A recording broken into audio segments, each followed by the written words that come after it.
for invitation and coming to spend this with us. And a warm welcome to the ladies and gentlemen. We have had the High Commissioner of Bangladesh and the High Commissioner of Sri Lanka, and he is the third head of mission from South Asia to be talking to us. And I now request our Secretary, Mr. Prakash Nanda, to introduce our guest. Thank you.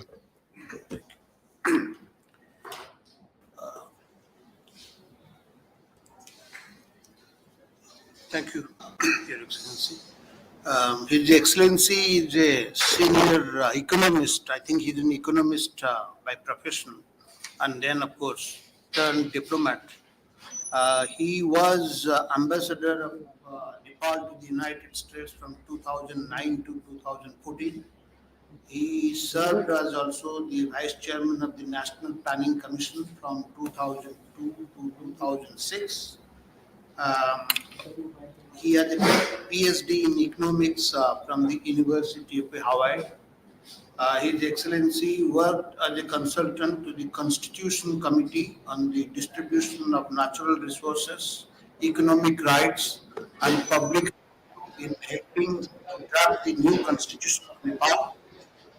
He has served in various other capacities for the government of Nepal, such as the member of NPC, Chief Advisor in the Ministry of Finance, and alternate governor of Nepal for the International Monetary Fund, and also as a senior economist in the Institute of Southeast Asian Studies. That was in between 1986 and 1993. His Excellency has extensive experience in government, international institutions, and economic research.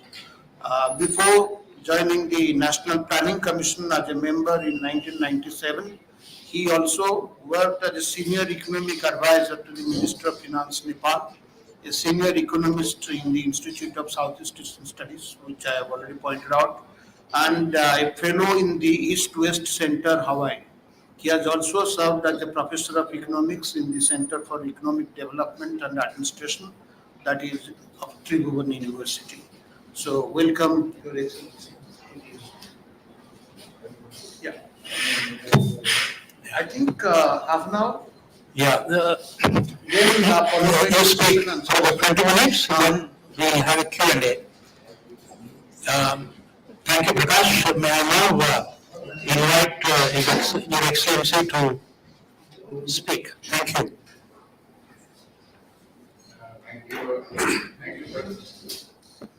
Thank you, Prakash, for a very kind introduction.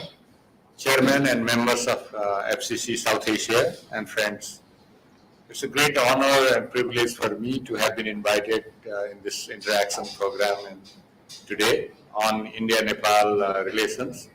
I really appreciate Chairman Venkat Narayanji and members of FCC South Asia for organizing this program. So India-Nepal relations have remained excellent. It is like the relationship between the members of the extended family and close neighbors. There is a civilizational connection. India and Nepal share common terrain and common culture. So that makes the relationship stronger and more sustainable.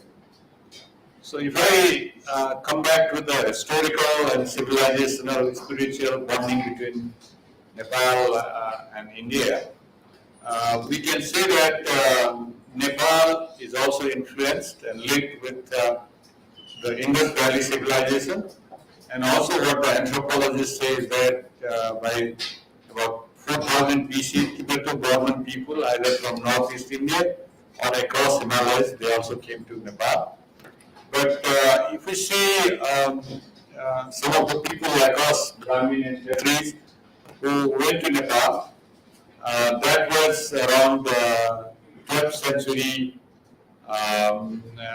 in the sense that when there was a Muslim invasion from Afghanistan south to India, and then a lot of Brahmin Kshatriyas who were in India, they fled to Nepal, especially in the mountain regions, hilly regions. So, and then we have a mixture of people, Tibeto urban people. I think they came either from northeast India or across Himalayas. So I think it's a mixture of Brahmin, Kshatri, we call it indigenous people in Nepal, like Mawar, Gurung, I think these kind of people. So it's a mixed kind of ethnicity. Both countries have the same or the similar kind of spiritual beliefs, religious faiths, philosophy, and same gods and goddesses. So I think that makes the spiritual linkage even more strong. Just to give you some example, I think most of the people in Nepal, they would like to travel to Char Dham. Char Dham meaning Badrinath, Jagannath, Rameswaram and Dwaraka. So I think it had been the tradition from ages that people from Nepal, I think they would like to go and visit some of these places. In addition, I think the Varanasi, Jyotirlingas and Shaktipeeths among others, I think they have been very popular for salvation or for mukti for almost all the Nepalese. So similarly, I think the Indians, they would also like to visit Pashupatinath, Muktinath, Janakpur, among others. And then if we see some of the linkages in the southern part of Nepal, every year I think there are festivals in which I think hundreds of thousands of Indians go to that temple each year, and similarly hundreds of thousands of Nepalis people also cross the border and participate in the different religious festivals, whether that's in West Bengal or UP or Bihar, those kind of areas. King Janak of Janakpur, Nepal, and King Dasharatha of Ayodhya, they also created bonds of friendship and partnership between the two countries because Lord Rama was married to Sita from Nepal. Buddha was born in Nepal and was also enlightened in India, and then that's how it spread. Buddhism spread from India all over the world. So that's also the kind of relation that we have between the two countries. So just to summarize the civilizational and religious faith between the two countries, the similar or the same spiritual and religious beliefs in the primary region for the strong bonding between Nepal and India. This will, I think, whatever we have in terms of economic and political issues, I think this kind of relations will be very strong in the foundation of Nepal-India relationship. And there is the second component, which is basically social and cultural linkages between Nepal and India. If we see some of the people in the southern part of Nepal, as for example, we call it Madhesh area these days. So they have a family linkage, marriage linkage with the southern part of India, especially the Bihar and UP. But if you go to the far western region of Nepal, they have equally strong relationship with Uttarakhand and Himachal Pradesh families. I think we even hear that some of the politicians in Nepal, they were born in India and they have become high-level politicians in Nepal. Similarly, we also hear that some of the people who have properties who were born in Nepal have a very high position in India, especially in Uttarakhand and Himachal Pradesh. So that's in the far western region of Nepal. But if we see the eastern part of Nepal, adjoining Sikkim and Darjeeling, we have similar kind of relationship between the people living across the border in Darjeeling and Sikkim area, to some extent Assam these days. Not these days, I think traditionally when Gorkhas started coming to India, when they were recruited in First World War, Second World War. So I think these were some of the places where they settled. So Assam, Northeast India, Darjeeling, Sikkim, they have a strong relation, especially with the eastern part of Nepal. In terms of the modern linkages between Nepal and India, music, cinemas, the hosting of Nepali students traditionally and even today, although many of the Nepalese, they would like to go to the Western countries these days because Western countries, especially Australia, Europe, United States, they are also opening up compared to what it used to be a long time ago. But India is still the major destination for the higher education for many students in Nepal. Now, increasingly, I think, because of higher level medical facilities in India, a lot of people from Nepal, if you go to any top 5 hospital in Delhi, you'll see large number of Nepali people coming here for the treatment in India. So that has also changed. Previously, when you talk about 10 years ago, I used to hear about 15 years ago that a lot of people from Nepal, those who can afford, used to go to Bangkok or even Singapore. But now we don't see that many people going to that part of the world, but most of them, I think almost all of them, are coming to India. So this medical facilities, educational hub, and also cinema, music, and the cultural festivals in India. So these are some of the aspects which are making Nepal and India relations very strong earlier as well as even today.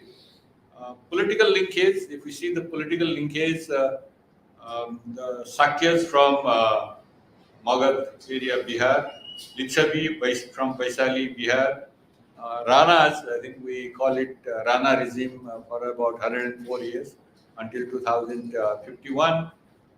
They had the origin in Chittorgarh, Rajasthan, and even the Saha kings of Nepal, I think it said that they came from Chittor area. So they are all linked with India, the rulers in Nepal. Um, as I said earlier, I think as a result of the Muslim invasion in Nepal, both Hindus, Brahmin, Kshatris, and some kind of aristocrats, especially we call them Gurkha aristocrats, and Buddhists, they took refuge in Nepal. And I think the bonding became even stronger. But having said that, I think Nepal has remained always independent. Independent, sovereign country from the very beginning. Nepalis also participated in the independence movement of India, and India has always supported in bringing the people's power in Nepal and democracy in the country. So I think this is the kind of political relation that we have. Even today, I think there is a very strong linkage between the political parties in India and the political parties in Nepal. Similarly, in the area of defense and employment, I don't have to repeat this one. About 32,000 soldiers from Nepal are serving in 40 different battalions under 7 Gurkha regiment in the Indian Army. So currently, about 140,000 retired soldiers are getting pensions from India. Nepal's army chief is an honorary general of the Indian Army and vice versa. So it doesn't happen, it has not happened in other countries. Um, uh, India has a major role to play in the modernization and supplying the equipment to Nepali army from the very beginning. But in the meantime, Nepal and the Himalayan belt of India are great security buffers to India. I think that is a great advantage. Now, talking about the economic relationship between India and Nepal, our currency is pegged with Nepali currency is pegged with Indian rupees. Two-thirds of the total trade of Nepal is with India, and about one-third of the total investment in Nepal is from India. Because of the open border between India and Nepal, I'll say that the total trade between Nepal and India is much, much higher compared to the formal figure that we see from the Central Bureau of Statistics from India and Nepal. So I think the estimate is something like anything between 50 to 100%. If we see the 100% in the formal trade statistics, probably in actual term it could be more than 200% of that number. The share of India in total tourist arrival is also very high in Nepal, the highest actually. And then another advantage to the Indians is that they can drive, they can take a bus and go to Nepal for a trip. almost all petroleum products are imported from India in Nepal. Nepal is also, I think, one of the top export destinations of Nepal. I think it depends on how you calculate the number, formal, informal trade. Then I think it is something in between fifth to ninth largest export destination of India anywhere in the world. It is estimated that about 2 million Indians they depend on the export products from India to Nepal, meaning the manufacturing activities in India to Nepal. So remittances, similarly, I think it's not only that remittances are going from India to Nepal, but more remittances are coming from India, Nepal to India, for the reason that there are more skilled workers working in Nepal, and most of the workers they work in Nepal, in India from Nepal are unskilled workers. So that's one of the reasons why, if you see the estimated figure of total remittances coming from India to Nepal and Nepal to India, I think the remittances coming from Nepal to India is higher compared to the remittances going from India to Nepal. So because of the open border between the two countries, I think so many people from Nepal, especially these days from the far western region and midwestern region of Nepal, I think they come for the employment opportunities in India. Um, so I think this is how the economic relations have been established and developed between the two countries. There is another component these days, I think, which is emerging very rapidly in terms of water resources and energy cooperation. Although water resources always becomes a political issue because of the sharing of water and who will develop it, who will have the much more importance in terms of the irrigation facilities and flooding facilities.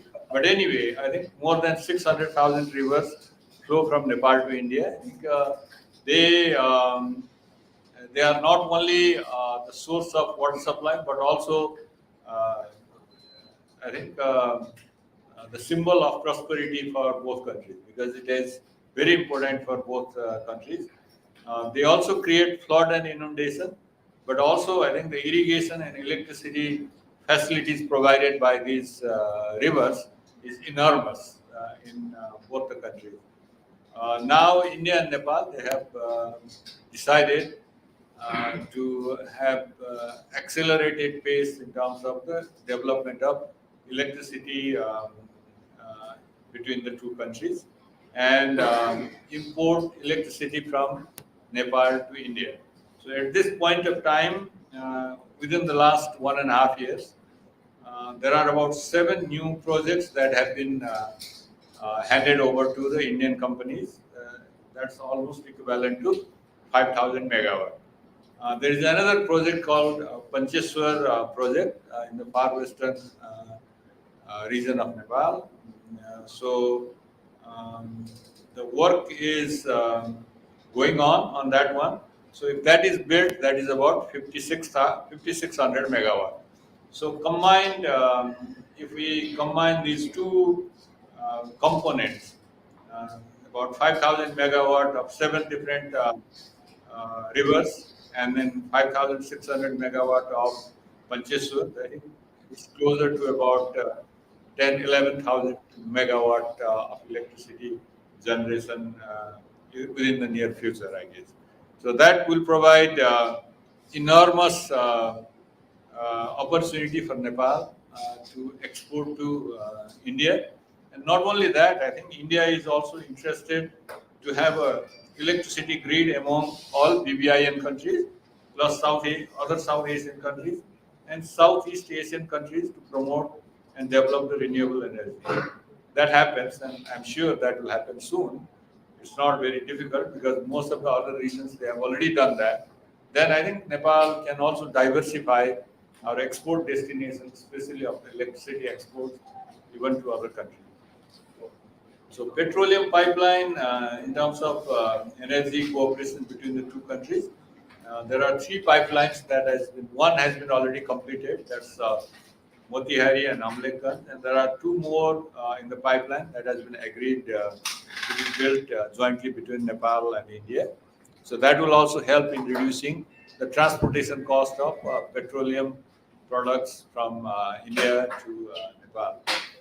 There are many ICPs, integrated checkposts, five of them in different parts of the southern part of Nepal, starting from Dolara Chandani, that's the far west, to Biratnagar of Nepal. So I think there are about five ICPs that are being either some of them have been already completed or some of them are being built very soon.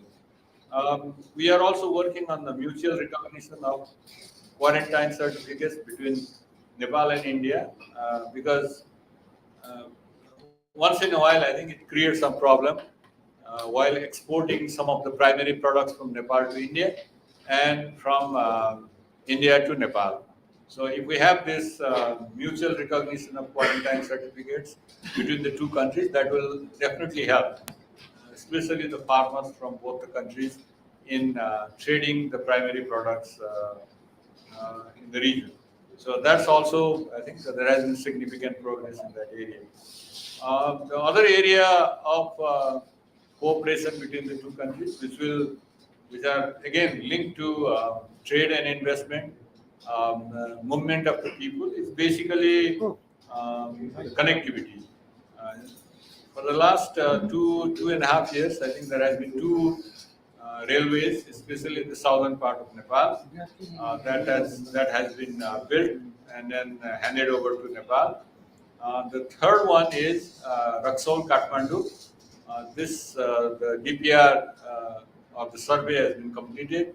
Now the Indian government has handed over to Nepal for the review and comments.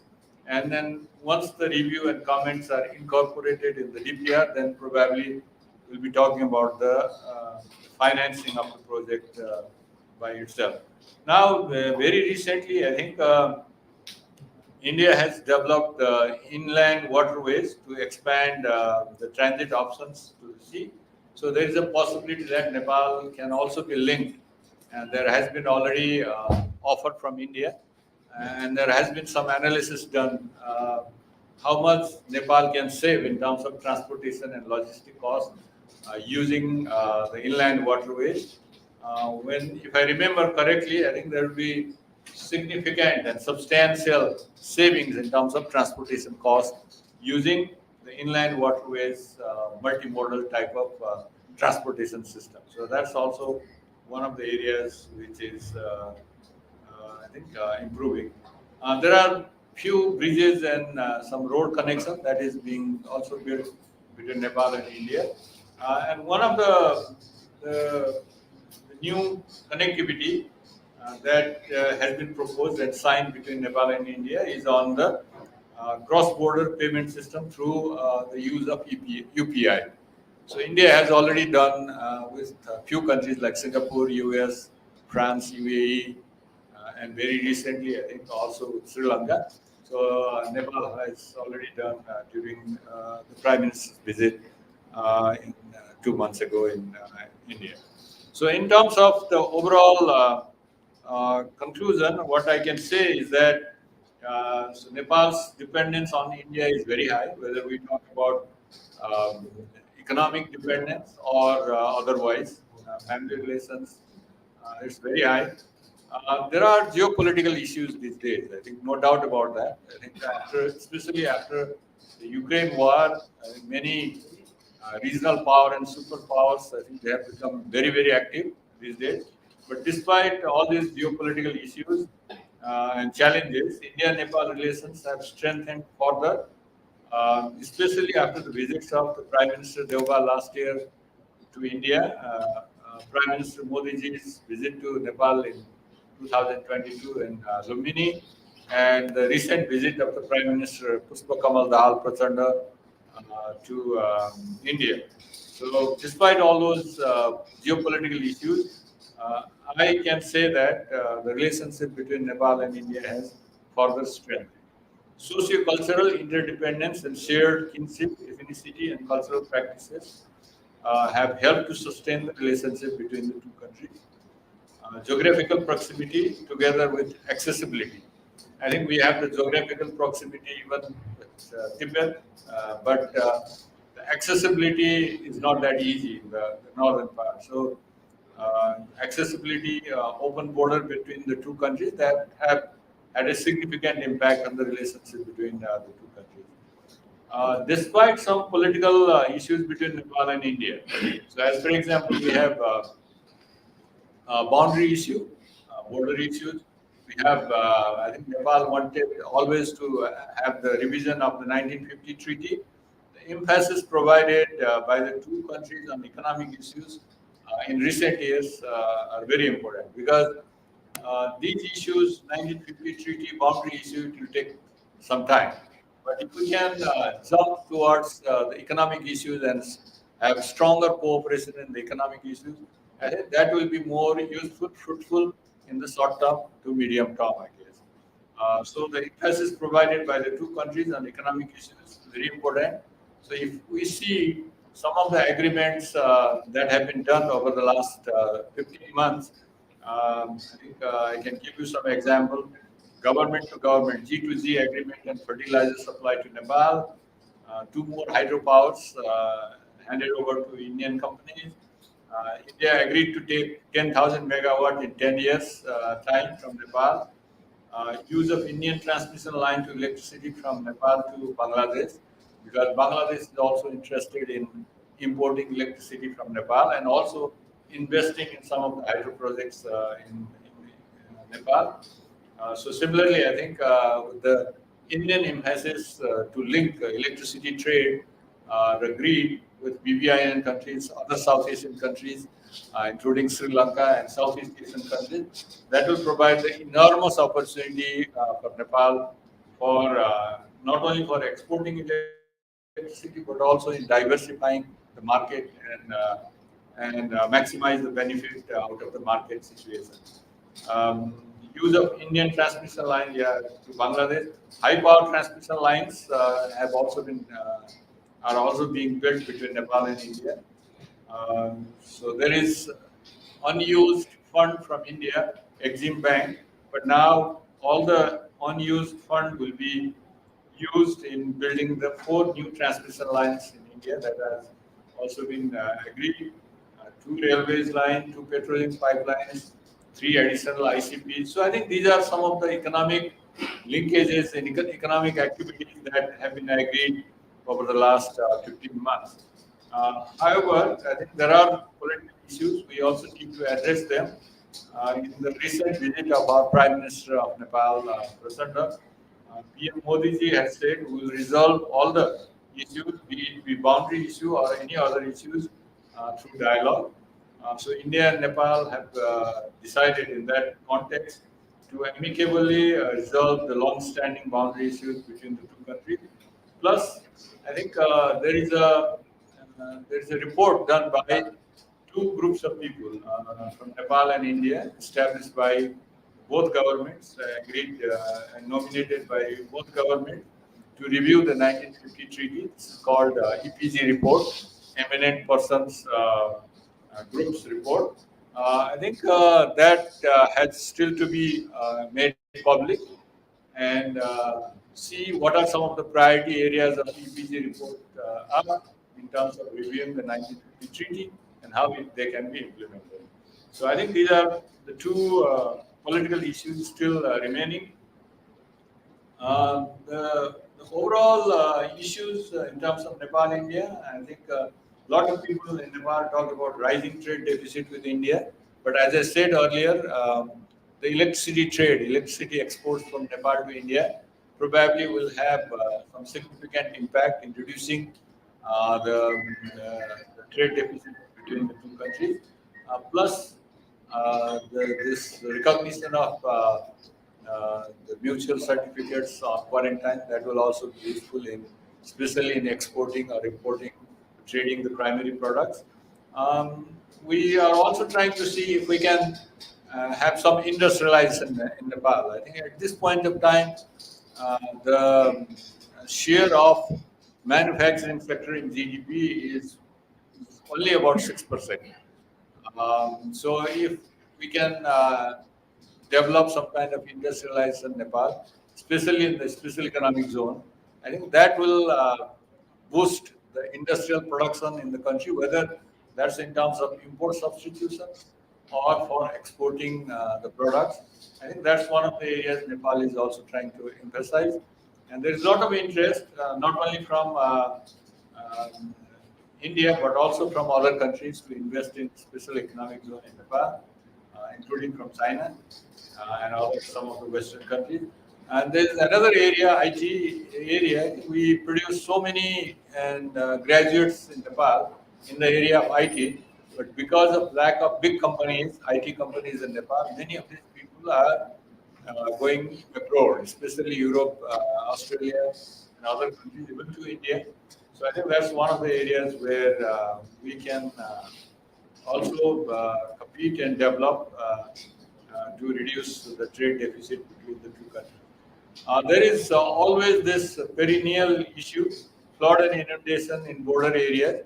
I think if we can cooperate at the local level as well as at the provincial level in terms of I think discussing the planned infrastructure development across the border, whether that's in the Nepal side or in the Indian side, I think this kind of issues, problems can be minimized, even eliminated in the medium term. Yes, I think there have been some delay in project implementation, but now there is a mechanism, oversight mechanism between India and Nepal to monitor the activities why things are being delayed.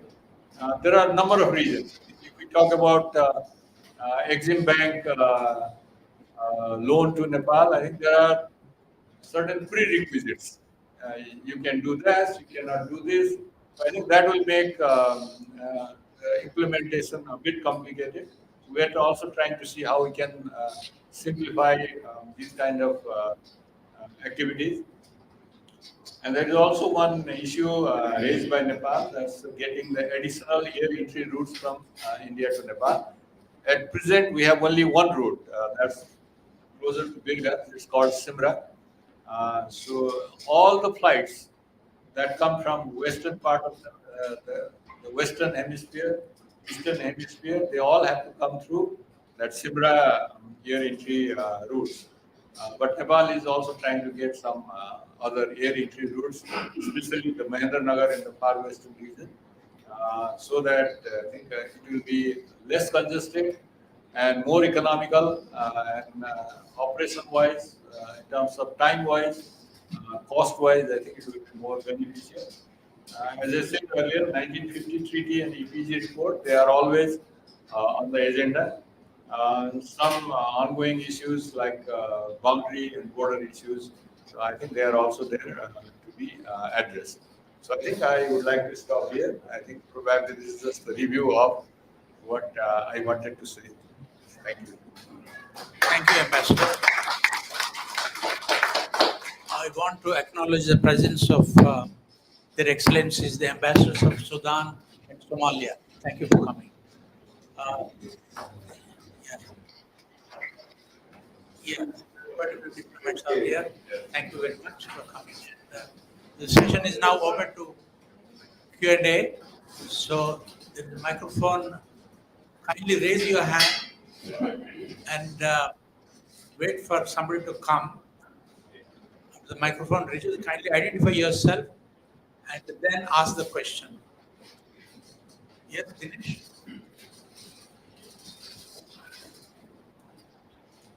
Raju?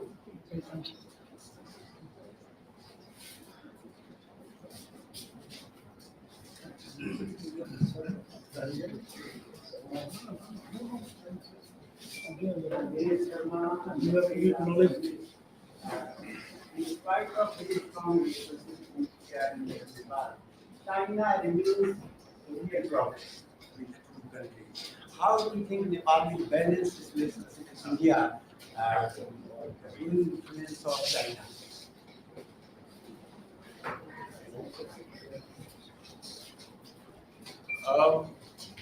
I think if we see, I think the numbers and all the activities, I think there is no comparison of India in terms of economic relationship, cultural relationship between in Nepal, basically. There is no comparison with China.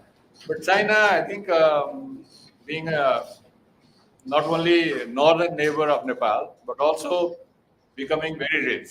If you see the GDP, and if you see now, I think China occupies almost about 17% of the GDP of the global GDP, and the per capita income is also high. Um, and definitely, I think um, China is also trying to help many other countries, including Nepal. So wherever I think Nepal thinks that it will be useful in terms of infrastructure development, that will help the development of Nepal. I think we are free to take that one. So, but definitely we'll be careful on what kind of mechanism is that, what kind of support is that, whether that's useful to us or not, and then we definitely have to do the analysis.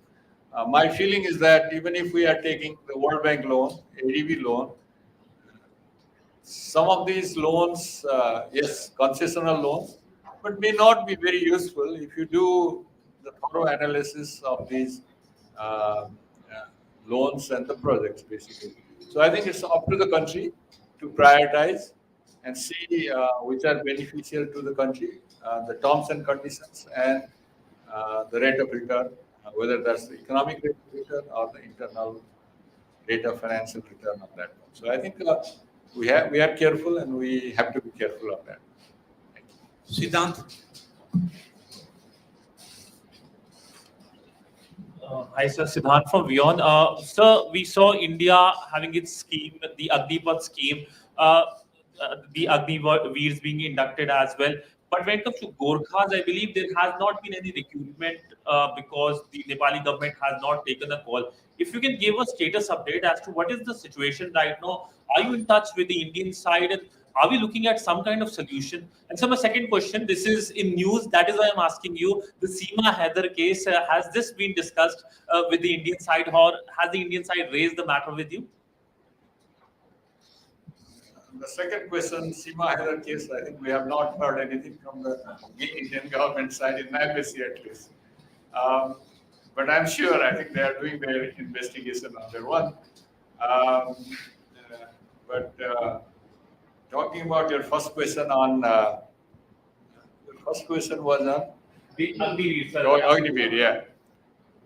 Nepal government has not decided so far, I guess. But if we see few years ago, in terms of recruitment in India, there used to be debates. I think, and there is a strong debate in Nepal that we should continue sending people to Indian Army. There's a strong debate. But these days, I have not even heard anything of that sort in the civil society or the discussion group. But government has also not been decided on that one. So this is totally undecided. Gunesh? Yeah. I got very small, quick questions. One is Nepal was the only Hindu state in the world. What were the compulsions for Nepal to become a secular state, whereas no Islamic country has become secular state? And second one is, you partly answered, what has Nepal gained from Nepal-China friendship, and what is the future ahead? Uh, the secular, I think it's a political decision. So it was done by the Constitutional Assembly in Nepal. Yes, you are right. I think even today in the parliament in Nepal, there's a discussion about this one. But anyway, it was decided by the two-third majority in Nepal to make Nepal a secular state. But in terms of minds and spirit, I think, as you have said, most of the people, I think, are Hindus and they would like to come and visit most of the Hindu pilgrimages in India, no doubt about that. But that's the totally political decision. And then once it is in the constitutions, we have to honor that one. On Nepal, China, I think, as I said earlier, we have to be careful on anything that is loan, whether that's ADB, World Bank. I'm also very critical about the ADB World Bank loan in the perspective that between 2015 and 2022, our loan GDP ratio has increased from almost about 27% to almost 50% now, which is dramatic increase, mainly because we had the big earthquake in 2015 in Nepal. So a lot of countries, bilateral, multilateral, they offered concessional loans and I think Exim Bank loans. But again, mainly because of COVID, I think the World Bank ADB, they also supported the government of Nepal, and especially most of the developing countries by providing loans to different project activities in the country. So, although if we see bilateral loan in Nepal, this is almost negligible. I think we have all concessional multilateral loans in the country. But one has to be careful. But if somebody is coming with a grant, we also have to evaluate that one, whether that's our priority or not. But definitely, I think grant is much more preferred compared to the loan. The loan we need to scrutinize, no doubt about that. So I think the government of Nepal is capable of it. Thank you. Should we give us an update on the BRI projects that Nepal and China were thinking about? Where does it stand? And has it taken off now? Give us an update. So far, I think Nepal, China, they agreed, especially on the project topic. 9 projects have been identified under BRI, but so far, none of these projects have been funded. But now there is a kind of controversy in Nepal that the loan that we received from China to build the Pokhara airport in Nepal, in the Chinese side, they are saying that this is under BRI. So Nepal government is saying that I think we have not taken any loan under BRI. I think both parties probably will be true because Nepal has not taken any loan under the identified 9 projects. But when Chinese are saying that this is a BRI project, probably they have a different kind of definition. So we need to understand those definition of BRI itself. But so far, from our perspective, we have not taken any loan under BRI. Subhash?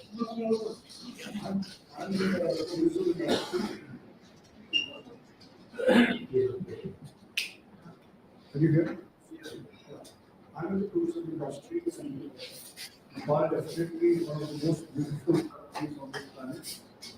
I have a very emotional link with Nepal because I spent my honeymoon there at Pokhara. So I have 2 questions. One is a question, one is an observation. Question is about the train connectivity between Lupani, which will help Buddhist tourists, and also between India and Pokhara. Where does it stand and what is the situation? And second is just an observation because I mean, most of the Indians like me, Pashupatinath, and we love Nepal. And we are afraid. I've just come back from Sri Lanka, 2 weeks back. And now the people and the government of Sri Lanka realizing that the help China was giving was more of a debt trap in which the entire Sri Lankan economy collapsed. And this is happening to some other neighboring countries like Pakistan. So I'm happy that you are evaluating everything very carefully in the Asian Development Bank. So as long as that evaluation is there, I think every country has the right to evaluate the things in their national interest. But at the same time, I think the whole world has realized the game that China plays, particularly when they give and how they send their condemned, labor force to stay in that country and build colonies and all that. So those activities, because we have an emotional link with Nepal, and we don't want what happened to Tibet happens to Nepal. That's all.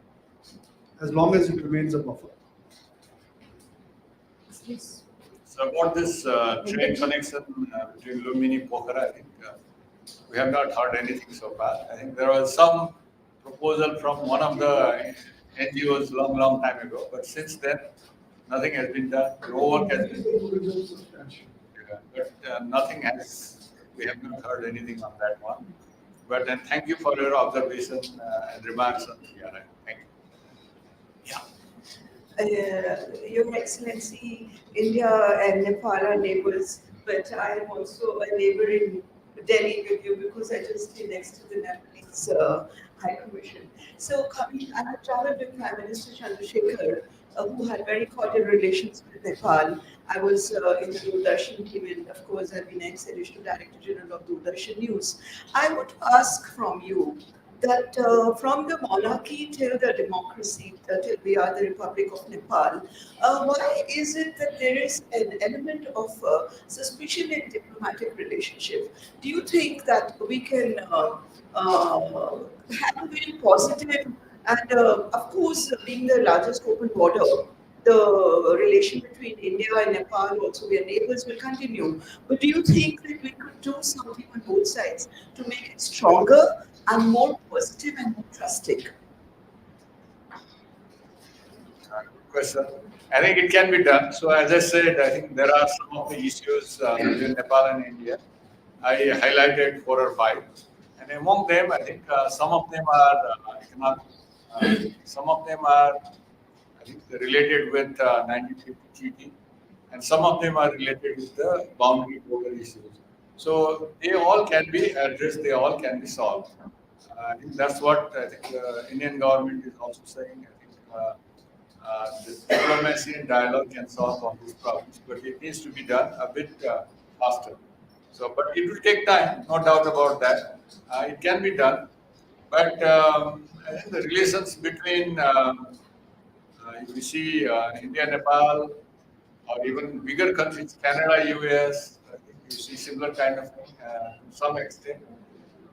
But I'm very confident that if we see the trend over the last 15 months of the visits of the prime ministers of India to Nepal and Nepal to India, things have dramatically changed and improved and strengthened.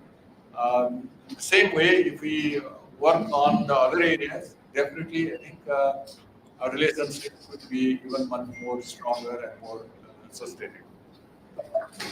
Namaskar, Shankar Prasad Sharma ji. Welcome to India. We are proud that an Indian has become the Nepal country ambassador of India. And I'm Shweta Reddy, National General Secretary, Vishwa Sanatana Hindustan, and I'm also member of Nepal Bharat Maitri Hindu Dharma. So I just wanted to put you a very small question. When it comes to the development of tourism and culture development, Nepal Bharat, what is your opinion and what is your words towards it? I think India and Nepal, they are trying to support Ramayana circuit and Buddhist circuits, but it's going in a very slow pace. The reason I'm saying is that from my country itself, if people would like to go to Lumbini, I think they only go to this Maya Devi Mandir, the birthplace. But there are so many other places where the palace existed earlier. I think Maya Devi is mighty. I think so. They have that Dev Ghat, Tilora Court, so many other places of importance. They have done the archaeological excavation.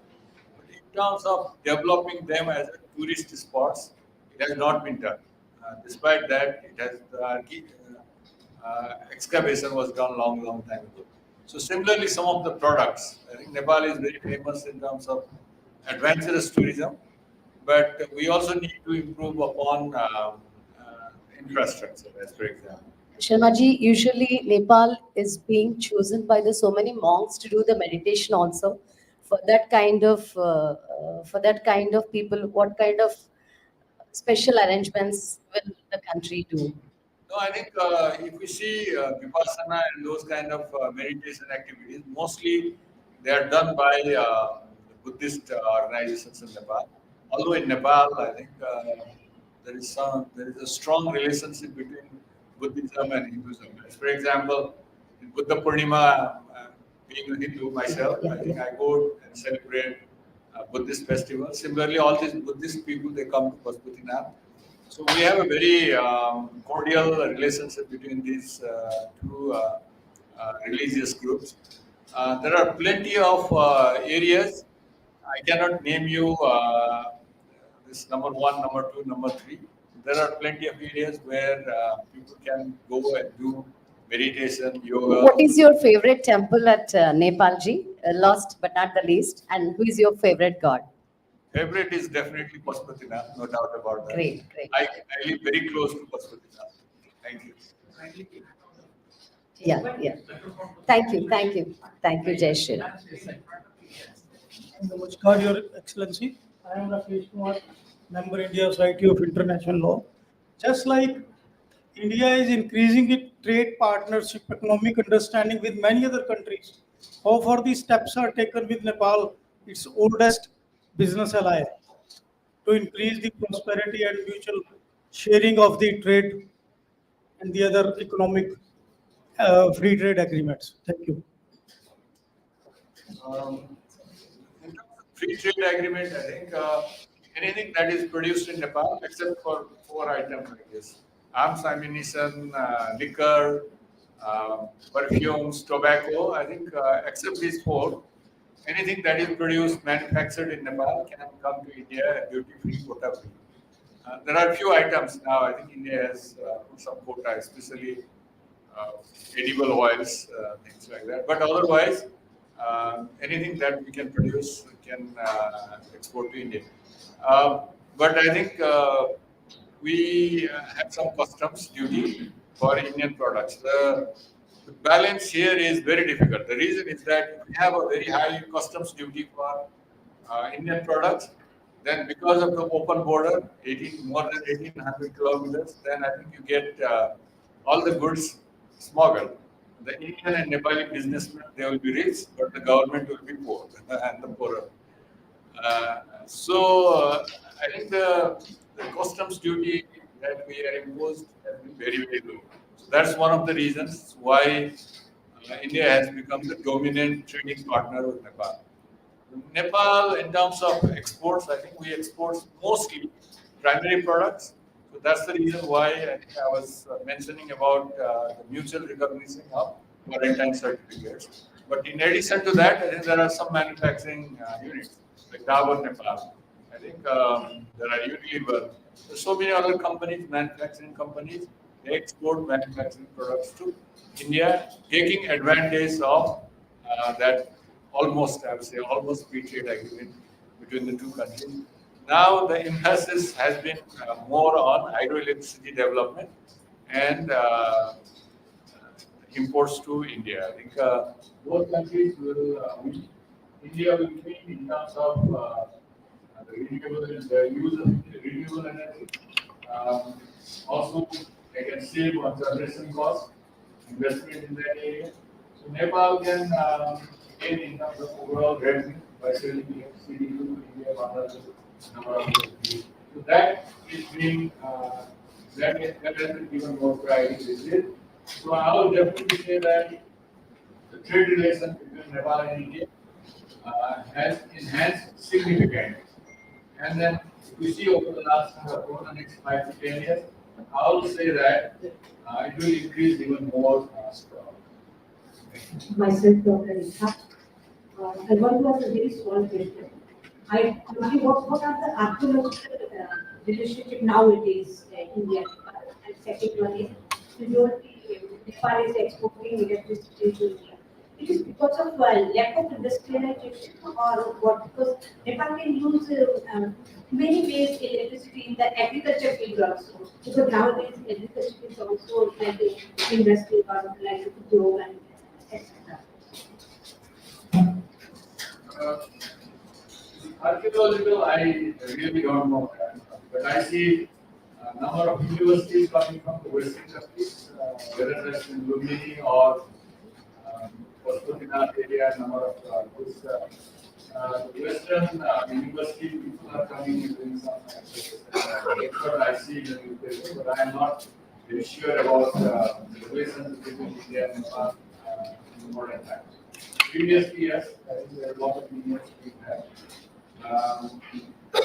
This electricity trade, you are also right to some extent. The problem with Nepal is most of the electricity are generated by one of the rivers generators. So that means the summertime they can use 100%. But in the winter time, I think they can use only 30 to 35 to 40% capacity. So that's the reason we have to have more projects. But if we have more projects, we need fuel energy in the summertime. So that's the reason we need to have some export market, and India is the obvious nearest market. And then definitely, I think we are looking for some other markets, including I think Bangladesh and eventually where we come and other countries. But even I think your question is valid in the sense that we can do more in the area of industrialization in the country and use more and more electricity. But recently, we're trying to substitute, as most of the countries, with vehicles, fossil fuel from to electricity. Thank you. My name is Anjali Yojana. I'm from First Class of India. You talked about how rivers would flow from Nepal to India, and also you talked about like how the water areas are flooded and it can be resolved. Can you please elaborate a bit on that, because the rivers flooding has been a major problem in state like Bihar, and they are like, are there talks going on, or like how they can move to the idea? Yeah, I think This flood and inundation problem, I think it exists in both sides.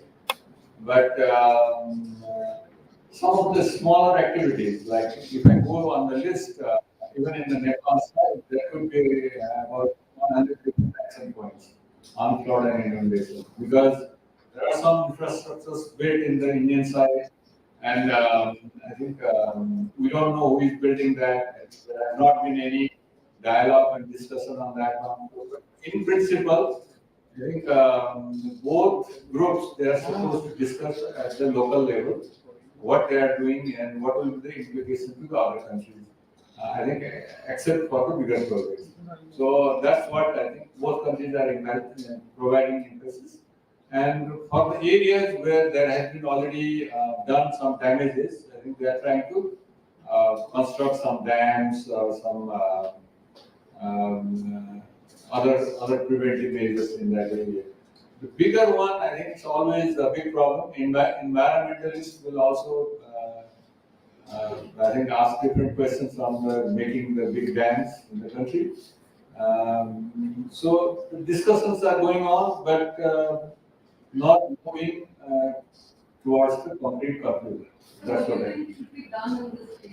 No, I think there are technologies, there are ways by which we can control these kind of things, and we can benefit out of dams, irrigation, electricity generation, flood control. All of this can be done. But again, I would say that the dialogue, the continuous dialogue with the experts group will probably help in identifying different alternatives and mechanisms. But this is not only the question of technical issues, but also the question, the political questions also. The benefits going to Nepal, benefits going to India, how do you share that one? I think, but the dialogue and discussion, just like I gave the example of Francisco, and I'm hopeful that this will be addressed, this will be done. So similarly, other projects and programs can also be resolved if they start talking, identifying projects and talking on that. Thank you. I'm Preeti, I work in technology. Excellency, my question to you is a small follow-up on the China issue. If you could specifically tell us what are Chinese footprints in Nepal in terms of infrastructure or in terms of investments, you know. And my second question is that which all companies from India have invested in Nepal, as you just mentioned? Thank you. I think the Chinese, definitely it comes government to government, that's number one. And number two, the investment area, whether that's in the service sector or the industrial area. But I have not seen that many industries in Nepal funded by China. If you see global statistics, out of total investment, total stock of investment in Nepal, 15% is from China and about 33% from India. But there is interest in China, in Chinese entrepreneurs to invest in Nepal. Probably they are not only looking at the market in Nepal, but also the entire South Asia. But so far, in terms of private sector investment, it has not been materialized to a large extent, except for some cement and some other bigger areas. Government to government, as I explained earlier, even I think China will also give some grant to Nepal and also trying to give some loans to Nepal. Also, in the past, has given some loans. For example, I mentioned about the airport. We need more capital budget in Nepal, no doubt about that. But if somebody is offering, just like MCC, $500 million, and this is a big project, although there is a political controversy in Nepal, but finally, the parliament approved, and then Nepal government decided to take it. So actually, that will benefit both India and Nepal, not basically the Americans. Because this will go in making the transmission line between India and Nepal. So anything that is useful in Nepal, if it is grant, then I think it will be much easier. If it is loan, then we need to be careful, as I said earlier. So it's not only China, but also other countries. But China, I think people are talking about different other terms and conditions that we have to identify.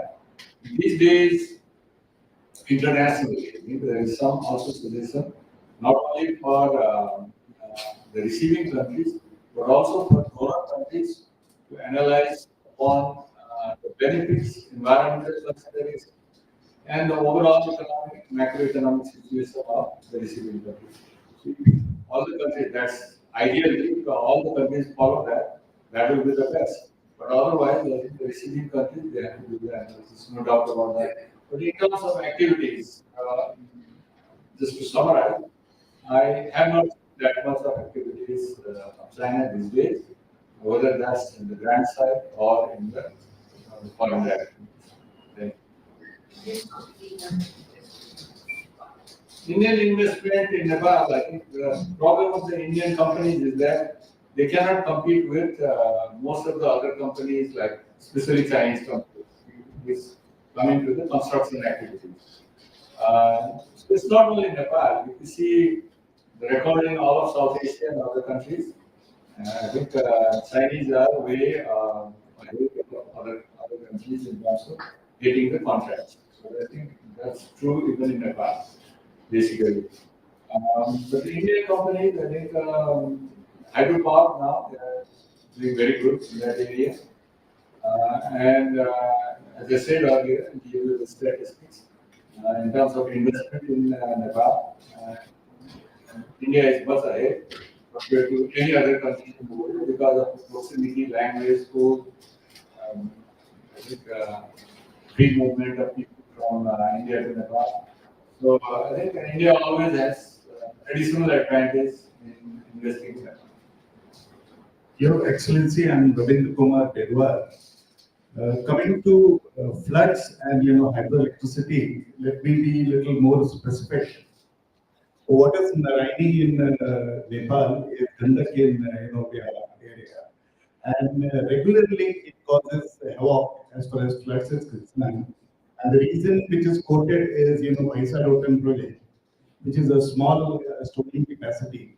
Is there any update on that? And if not, then what is the initiative we can take or you can take specifically on that? Thank you. I don't know the details about those things, but what I heard is like Kosi project, as for example, the barrage has become very old. Either we have to build a new one or plan something else. So similarly in the Gandak area, I think there are some issues in the Nepal side as well as in the Indian side. There is a working group working on that one, and hopefully we'll resolve some of these issues. But from my perspective, I think we can't wait quicker, it's much better to both countries, and this will be the win-win situation because of the climatic change, the problem of floods, inundation is even increasing day by day. Ranjan? Your Excellency, this is the follow-up question on the Gorkha troops for the Indian Army. I have a personal interest. My father was based in Attapur, military attaché, and he worked very closely with the Nepalese army. He's also raised 11 Gorkha rifles in India in 1947 and before moving to the Gorkhas.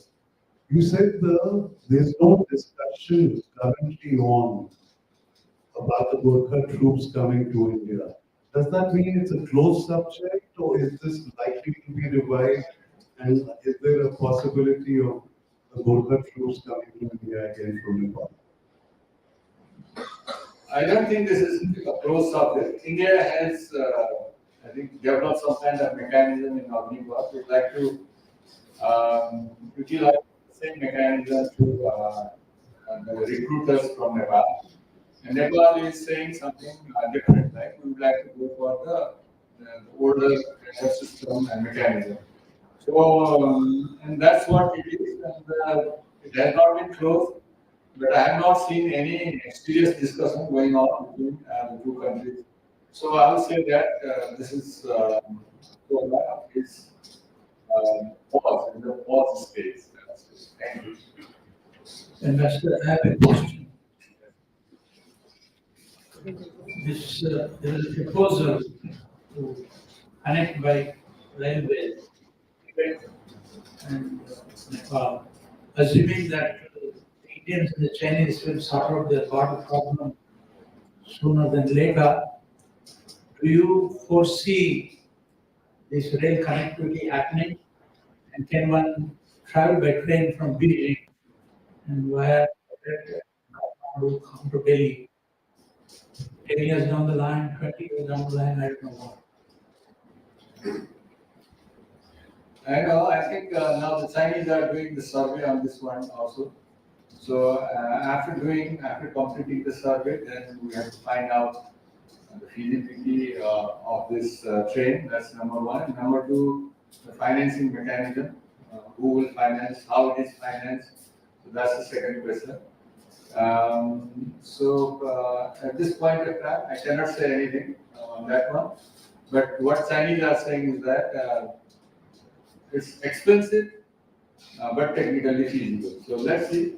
We'll wait for the DPR and see how feasible it is for Nepal, India, China, what will be the benefits, and what will be the funding mechanism to build this. Your Excellency, I have got a question. This is regarding that 1950 treaty. We talked about that eminent persons in the group. They have given their report, but its content is not known. But as you know that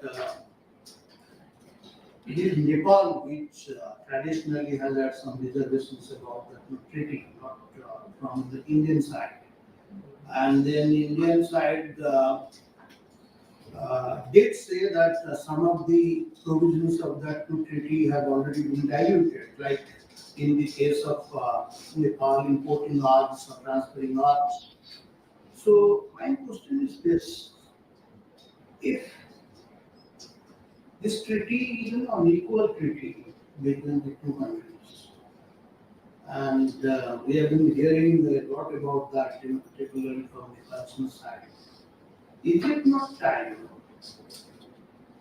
to completely abrogate it? If we abrogate it totally, what will be the implications, both for, and from your perspective, I'm not talking about Indian side implications. What do you think should be the problems, or then why such a demand is not will come?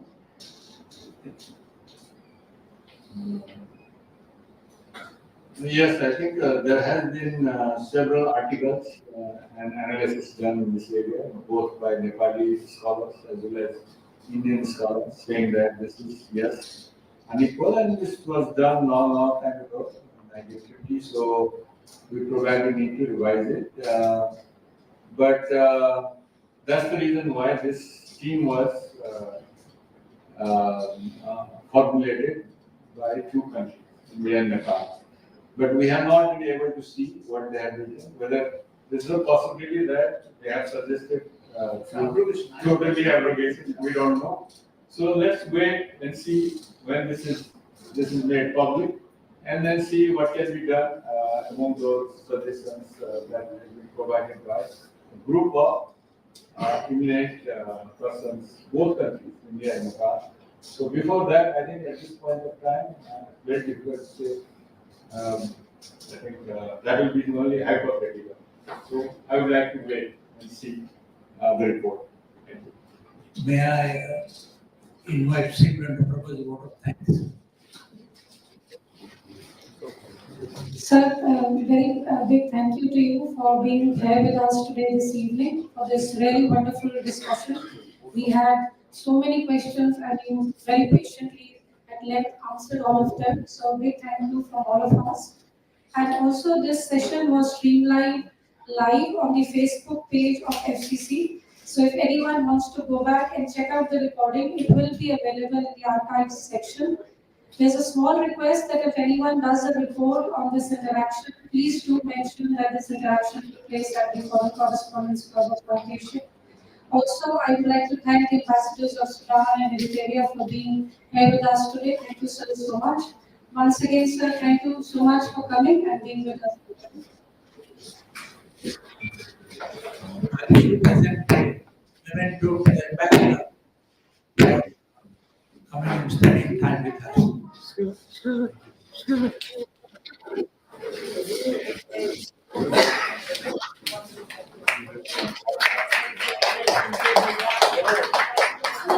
में कोई नहीं सुनते है ना